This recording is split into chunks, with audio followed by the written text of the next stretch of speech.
কোটা বাতিলের দাবির আন্দোলনে অচল হয়ে পড়েছে রাজধানী ঢাকা। দুপুরের পর থেকে শিক্ষার্থীরা একসাথে বেশ কয়েকটি গুরুত্বপূর্ণ মহাসড়ক অবরোধ করে। বিভিন্ন স্থানে রেল থামিয়েও বিক্ষোভ করে তারা। ফলে সারা দেশেই যোগাযোগ ব্যবস্থায় প্রভাব পড়েছে এই আন্দোলনের। কোটা বাতিলের আন্দোলন ছড়িয়ে পড়েছে সারা দেশে। দুপুরের পর দেশের বিভিন্ন স্থানে রেলপথ অবরোধ করে শিক্ষার্থীরা। বিশেষ করে রাজশাহী, রংপুর, চট্টগ্রামে তাদের উপস্থিতি লক্ষ্য করা যায়। সংবিধানে আইন পাশ করে অনগ্রসর ও সুবিধা বঞ্চিতদের কোটার মাধ্যমে একটা সুন্দর বাংলাদেশ বিনির্মাণের দাবিতে দাঁড়িয়েছি। যতদিন দাবি আদায় না হবে ততদিন আন্দোলন আমরা চালিয়ে যাব ইনশাল্লাহ। রেলপথের পাশাপাশি বিভিন্ন মহাসড়কেও অবস্থান নেয় আন্দোলনকারীরা।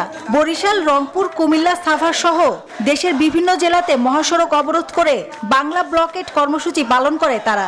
নতুন এক্সপেল এর নতুন ফর্মুলা আরপিএম এর ডুয়েল অ্যাকশনে ঘরের মশা বাঁচবে না, বাইরের মশা আসবে না।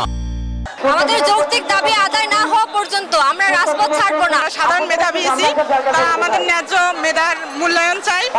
কোটা বিরোধী আন্দোলনে দুপুরের পরপরই অচল হয়ে পড়ে রাজধানী। পূর্ব ঘোষণা অনুযায়ী দুপুরের পর থেকে ঢাকা বিশ্ববিদ্যালয়ের কেন্দ্রীয় গ্রন্থাগারের সামনে জড়ো হতে থাকে আন্দোলনরত শিক্ষার্থীরা। বেলা 3:30টার পর শাহবাগ, সায়েন্স ল্যাব, মৎস্য ভবন, ফার্মগেট, মিরপুর সহ রাজধানীর বিভিন্ন পয়েন্টে অবস্থান নেয় তারা। শিক্ষার্থীরা বলছেন দাবি আদায় না হওয়া পর্যন্ত আন্দোলন চলবেই। 30% মুক্তিযোদ্ধা কোটা এগুলো আমরা অযৌক্তিক মনে করি। আমরা চাই কোটার সংস্কার। আমাদের সাথে সংহতি জানাচ্ছে। এই জিনিসটা, এই বিষয়টা আমাদের মনোবলকে আরো বাড়িয়ে তুলছে। এদিকে এই কর্মসূচির কারণে সৃষ্টি হয় তীব্র যানজটের। ঘন্টার পর ঘন্টা গাড়িতে বসে থাকতে হয় যাত্রীদের। পায়ে হেঁটে গন্তব্যে রওনা দেন অনেকে। আন্দোলন নিয়ে মিশ্র প্রতিক্রিয়া দেখান সাধারণ মানুষ।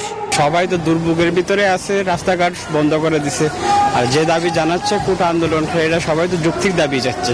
যদি কিছুদিনের জনভোগান্তির কারণে একটা সুদূর প্রসারী একটা ভালো কোনো ফলাফল আসে, আমরা সবাই এটা মেনে নিতে রাজি। 2018 প্রতি হাইকোর্টে এই ব্যবস্থা বহাল রেখে রায় দেন। বিষয়টি এখন আপিল বিভাগে বিচারাধীন। মাসুদা লাবনী, নিউজ 24, ঢাকা।